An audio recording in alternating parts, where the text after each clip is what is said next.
What up, Laker Nation? You here with your boy Kareem, aka Mr. 100 Likes. How you guys doing? Wow. Let's get to it. Let's get to it, man. Milwaukee Bucks said that they're gonna try to trade for Kelly Oubre and PJ Washington. They said it was a glaring need at that position, that they needed some wing defenders, some taller wing defenders, instead of shorter guys like Wesley Matthews, who's 6'3", 6'4", Grayson Allen, 6'4", Pat Connaughton, 6'4". This had a lot of small guys that had to play, bigger positions. And the thing is, if you look at their roster, I don't get why teams don't know this ahead of time. Why you wait till you have to lose? The Bucks won a championship. Why you have to wait till you lose to figure out, oh, we may need that? A lot of these GMs don't know how to really build teams and things like that. Same thing with the Lakers. The Lakers, we all said, if you guys could look at my video going to the season, right after when they picked up Austin Reeves. Austin Reeves was the 15th spot. Before they picked up Austin Reeves, who's probably legitimately 6'4", I said that the Lakers need a legitimate small forward. Not just me, everybody on the panel. We all was at the time saying we should get James Ennis because we needed a small forward. The Lakers, going into the season, they said that Melo and Trevor Ariza were strictly fours. They was not going to have them defending threes. Strictly fours, Melo and Trevor Ariza. And then they said that LeBron going to play more four. So we clearly said what threes we have, what small forward we had. They said that Braun going to play more power forward because AD is going to play more center, and Melo and Trevor Ariza was going to be play more forward. They didn't want to put them at the three at all. So the common sense thing was, okay, who's playing three? Now you have Taylor Horton Tucker, 6'4". Austin Reeves, 6'4". Ken Bazemore, 6'4". Wayne Ellington, 6'3". They picked up Avery Bradley when Golden State cut him, 6'2". Like, it was just common sense, a glaring need that they need. And a lot of people said Stanley Johnson. This is in the beginning of the season, Stanley Johnson, or some people said Rondé Hollis-Jefferson, or James Ennis. Everybody who wanted really James Ennis said we need someone taller, a legitimate small forward, not someone that you're just going to have him play small forward. That's something we really needed. So we seen this coming, and then the season come. That was a glaring need. The Lakers had to wait till January to get Stanley Johnson with the COVID and everything that went on.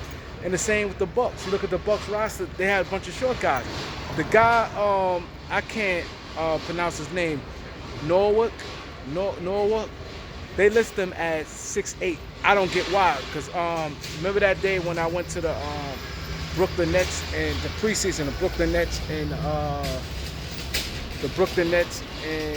Milwaukee Bucks game. And I took my son on his birthday. It was October 8th when we went to the Brooklyn Nets game. The guy clearly 6'4", and you could see it. I'm like, who made that mistake listing him as 6'8", and he clearly like 6'4"? You could go look at him on the court and see he's no 6'8". He clearly like 6'4" at best because he has an afro, 6'5", and they have him. And they got no legitimate small forwards. So the point of this video is, a lot of these teams wait till they lose and then say, oh, we clearly lack this. Oh, we were too small. We need centers. Our team was too small. Like, glaring needs, they wait till they lose to say they need, instead of addressing it ahead of time. You have many of players and free agents. A lot of guys had to take minimum contracts. It's guys that's good players that they ain't even play this year in the NBA because they didn't get picked up. And my thing is this: you should never have that. No team should have that problem covering a glaring need, because you have 15-man roster plus 2 that can float with two-way contracts. So you basically have 17 players. So if you have 17 players, no way you shouldn't be covered. You should be covered depth at point guard, depth at shooting guard, depth at the small forward, depth at the power forward, and depth at center. You have 17 spots. 17 spots. Like with the two-way, with the, considering back in the days when I grew up, it was only 12. You had 12 players. That was it. You have 12 players on the team, and that was it. You know what I mean? And then they expanded to 13. They said you could put one person on the injured list. Now it's basically 17. You have a two-way guy plus a 15-man roster. So a lot of these teams drop the ball all the time. Oh, we too short at this position, or we ain't have enough this, we ain't have enough that. There's too many talented players that a guy that can fill that need, and you have to just go with needs. Put yourself in position where you don't want to lose with that. If you're gonna lose, say, okay, we lost because we just wasn't good enough. Not, oh, we ain't have enough size. Tatum, look who was guarding Tatum. Yeah, Grayson Allen, Wesley Matthews, who's small, and Tatum got that game where he could just pull up. Like he don't play small. You know, you got some guys tall but play small. He walks everything straight with him. He got a high release, everything straight with Tatum. So you should have known, no way, not just Tatum, just if they'd have played Milwaukee, if they played Brooklyn, Kevin Durant.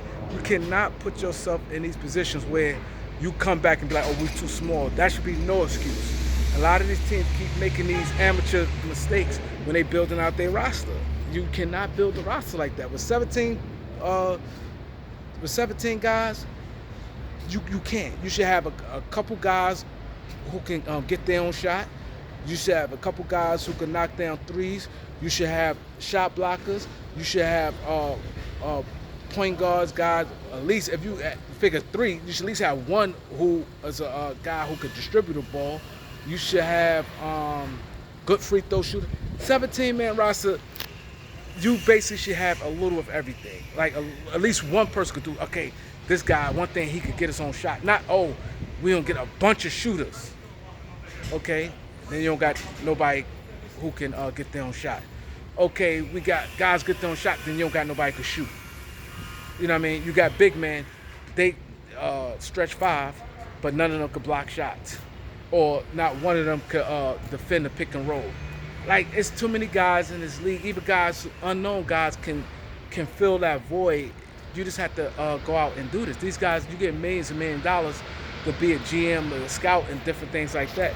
Those mistakes should never happen. If you're gonna lose by a team that's better than you. It shouldn't be you didn't have enough of this or enough of that. The NBA basically supplying every team 17 guys. You mean tell me each team can't have a three or something, like a backup in case some guys got hurt? Middleton got hurt, they had nothing at the Middleton. If you look at their roster, they got nothing at the Middleton. Middleton, what, 6'7"? They have nothing after that. That guy Norwell is not, they list him at 6'8". Go watch a game, go put on a thing and just look at him. Look at his highlights. You be like, no way, I seen him. I'm like, 6'8", how? He's like 6'4" at best. 6'5" is me being tremendously great. He don't have no long arms or nothing. He's a guard. So, yeah, that's the problem with these teams, man. So I'm gonna be doing a lot of videos calling a lot of these teams out, these mistakes and glaring needs, and then they wait to the end of the season and say, oh, they're looking to upgrade. So now Milwaukee they want to get PJ Washington and Kelly Oubre because it's a glaring need that they didn't have. And especially if you're gonna have Giannis at power forward, then you had Portis. It's just logic, man. So I need you guys to like, subscribe. I'm keep bringing you this heat. Like, subscribe, peace.